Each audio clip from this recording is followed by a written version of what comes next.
Hi everyone, I'm Hazal and my mentee Dide is in her first year at the Middle East Technical University. Over the summer we studied model theory and she did a really good job with that, so thank you so much Dide. Now she will talk about Henkin's completeness proof and explain us how in fact that proof is effective and state an interesting result which uses that theorem. So please go ahead Dide. Thank you. I would first like to thank everyone here because it's early in the morning and it's the last day of GRP symposium, so thank you for my talk. Also, I would like to thank Hazal for me and the BRP team for enabling such an amazing. So today I will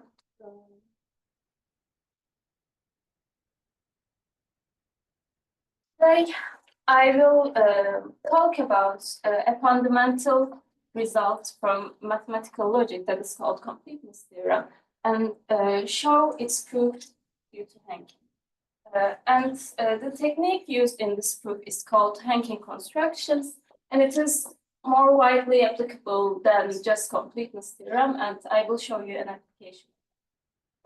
In the end, I will state an interesting result on decidable theories from quote. So let us start. I believe many of you are not familiar with the basic definitions from mathematical logic. So I would like to start from the very beginning and define what's a language.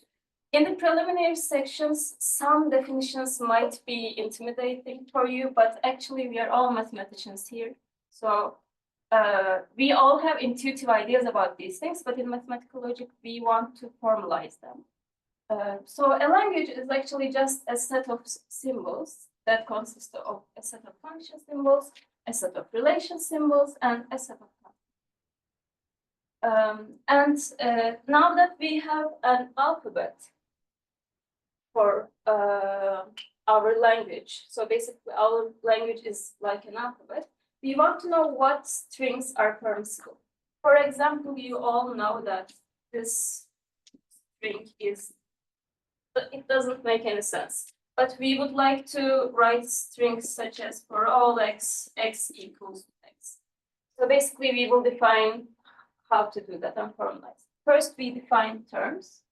So terms are basically every constant symbol is a term, every variable is a term, and if t1 to tnf are terms, then taking the function of them also gives us it.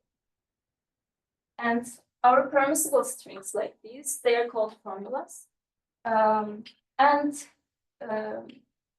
we define them, we first start with terms. If we have T1 and T2, then T1 equals T2 will be a formula. And also a relation on terms is also a formula. And we also want to include things like negation, conjunction, disjunction, etc. Also, we want to be able to quantify over formulas.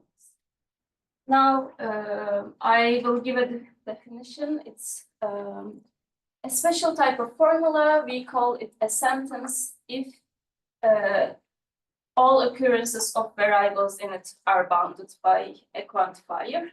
And if a variable is not bounded by any quantifier, we will call it free variable.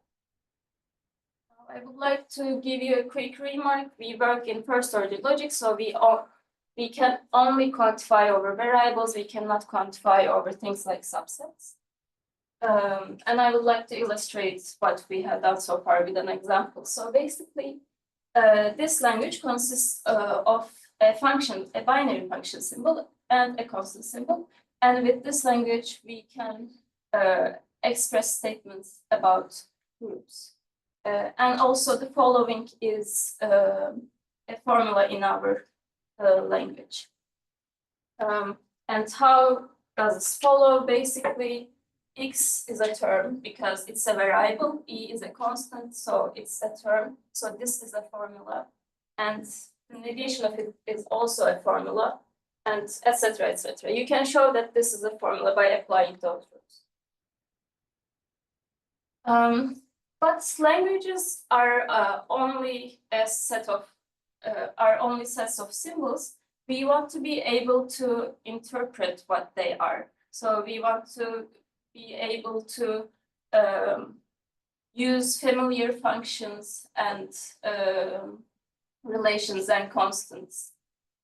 So a structure is just a non-empty set which is called a domain, and we interpret each of the symbols in our language. So for each f, we have an interpretation. For each r, we have an interpretation in the structure M. And for each constant symbol, we also have an interpretation. Let me illustrate, maybe it will be more clear. So in the language of groups, we had a binary function symbol and a constant symbol. So the group of integers, which is given by the usual addition and the identity element 0, is a structure. And we can consider the formula from the previous example again.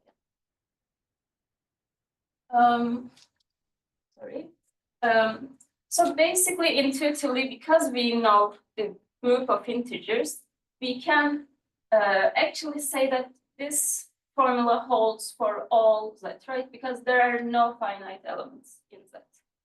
We want to capture this intuitive notion of truth and formalize it, which gives us the next definition. Basically, if we have a formula with 3 variables and an element from our structure, we want to be able to define what it means for that element to satisfy our formula. Even though this looks a bit complicated, it is really simple actually. It just, we all know how to do this intuitively. For example, let us look at the fourth item. We know that when would a formula in the form psi and theta would be true if and only if psi of A and theta of A are both true at the same time. So basically, this is how we write that intuitive notion of truth. Now, these are the last definitions. We will finish preliminary soon. But I will define what a theory is. Theory is just a set of sentences in a language. And a model for that theory is a structure in the same language, and it satisfies all the sentences in T. Also, I want to define what the logical consequences. We say that a phi and a formula in L is a logical consequence of T if and only if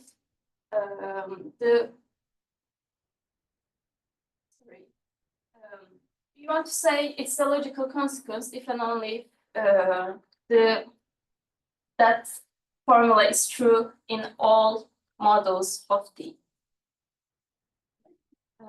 And also we have a notion of consistent theories. A theory is called consistent if it does not prove any contradictions. And we write T proves phi if there is a proof of phi from T. Now this proof, it is what a proof is, just it is a string of formulas, and we want to be able to derive each of those strings from rules of inferences and logical axioms. Let me illustrate with an example again. So let's say that we are in the language of groups again. A way that we can give a theory is stating its axioms by stating some axioms and considering the logical consequences of those axioms. For example, I think this should be, the first 3 axioms should be clear to all of you. These are just group axioms. This is just for abelian groups. Here we say there are no finite elements, so it's torsion-free. And here we say that our group is divisible. So these axioms state the theory of torsion-free divisible abelian groups. Let me come to my fundamental result. We say that let T be a theory in a language. We say that T has a model. if and only if T is consistent. So it's necessary and sufficient for T to have a model if it is consistent. This is very important because the consequences of this theorem are really powerful tools in model theory, for example, compactness and Löwenheim's column theorem. And how to prove such a theorem? Let's see. One side is really easy. If T has a model, it has to be consistent. Otherwise, we would be able to prove wrong, false things in our proof system. But proving if T is consistent and T has a model is a bit trickier, and we will use the method of Henkin construction. Let's see what it is. Henkin construction is conducted in 3 stages. First, we define Henkin witnesses. Then we start with a language, expand that language by adding constant, and then extend our theory to, we add sentences to it so that it has witnesses from the constants that we add. And lastly, we construct a model of the theory which is consistent and has witnesses. And we show that this constructed model is really a model of T. Let's see what Henkin witnesses are. So basically, if we have an existential true formula in our theory, then we want for a set of constants, we want each constant to be a witness for that formula. So we will, for all occurrences of free variables, we will substitute constants in it, and we want to be able to prove these kind of statements. And if there exists a set of constants such that there is a constant C which satisfies this, we say that T has witnesses in L, and C is a set of witnesses. Now, this is stage 2. We will try to extend our theory. Let's see. Let T be a consistent theory in the language of L. Then we will take new and distinct constant symbols, and we will add them to our language. This will be L star. And then we say that our T can be extended to a T star, and it will also be consistent. I will show you a sketch of proof. So let alpha be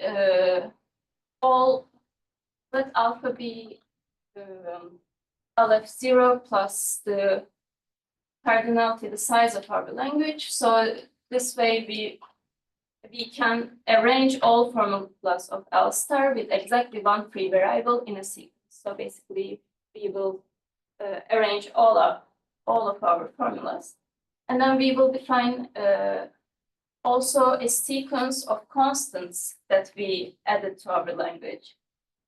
And lastly, we will show how to extend our theory. We start with T, and then we add sentences like these for all our successor ordinals. And if our ordinal is not a successor, if it's a limit ordinal, we just take the union of all the previous sentences. And we define T star as the union of all the previous theories. We can show that this theory is consistent by simple logical derivations. So we have shown that we can consistently extend our theory. Now, for this extended theory, we need to construct a model. Let T be a consistent L theory, and C be a set of witnesses for T in L. Then T has a model. How does it have a model? We will interpret all of the constants that we added in our language, and these will be our domain. Let's see how to do it. Let T be the largest set of consistent sentences in L. Then we will define an equivalence relation. We will call C will be related to D if C equals D is in our theory. And now we will construct the model in the following way. We will take all of our equivalence classes, and we will say that it is our domain, and we will define each of the interpretations of the function symbols, relation symbols, and constant symbols as such. This will work because this will follow from our logical axioms, and because C is a set of indices. Now we need to show, we constructed the model, we need to show that this model is actually a model of T. And we do it by showing that this is true in M if and only if this sentence is in T, and this is true, this relation is true in M if and only if this sentence is. Then we do an induction on the complexity of sentences to generalize this to all sentences in T. Let me recap. So what we have done. Basically, we started with a theory, we extended it and added constant C. We considered a consistent T and extended the T by adding Henkin witness sentences. This is lemma 1. And then we show that actually this T star has a model, and we constructed it by using equivalence classes of C. The maximum consistency of T star and witness property of T star. But if M is a model of T star, then it's also a model for T, so we are done. Now I will show you an application. Let me start with stating what we want to prove. We will prove lemma 3, every consistent and decidable theory T has a recursive model. I will show you what these mean. Let us start with recursiveness. Basically, we say that a subset of N is recursive if we have an algorithm that decides if a natural number is in that subset, or if a natural number is not in that subset. And recursively enumerable means we have an algorithm and it holds if if a natural number is in the relation, but it will not hold if it's not in the relation. So it will just get into an infinite loop. Now let us see how those notions are related to theories and models. We call a theory is decidable if we have an algorithm that decides whether a sentence is a logical consequence of that T or not. And we say that a model is recursive if our domain is recursive and all the relations between the elements of M are also recursive. Let me quickly outline the proof of lemma 3. Basically, we will do the same thing as we have done in the proof of completeness theorem, but we will do it recursively. Again, we have a set of constants, but we want them to be recursive, and we want the listening to be recursive. Then we will arrange all formulas of L star with exactly one free variable recursively. We will define T star as in lemma 1, but only up to omega. So because we need to have countable sets to have recursive. We need to have countable sets to have recursive sets. Remember that we defined recursive sets as subsets of N. Now we know that T star is consistent due to lemma 1. Let's see why is T star decidable. It follows from the fact that T itself is decidable, and we can show such a relation between the logical consequences of T star and T. So since we have an algorithm for deciding logical consequences of T, we also have an algorithm. And we construct a model M of T star as a lemma 2. But we should notice that M is recursive. How do we do it? For each equivalence class of M, we can just replace it with member Ci with the smallest Ci. This is a recursive. We can find an algorithm that does this. I will end with a result by quote. Basically, the lemma that we have done, every decidable and consistent theory has a recursive model, can be used to prove this fact. What does this say? If we have a set of sentences which are true in all decidable theories, then this set is not recursively enumerable. Meaning that we cannot decide whether a sentence in a given language is a logical consequence of a decidable theory or not. And here are my references, and thank you all for listening to me. Thanks.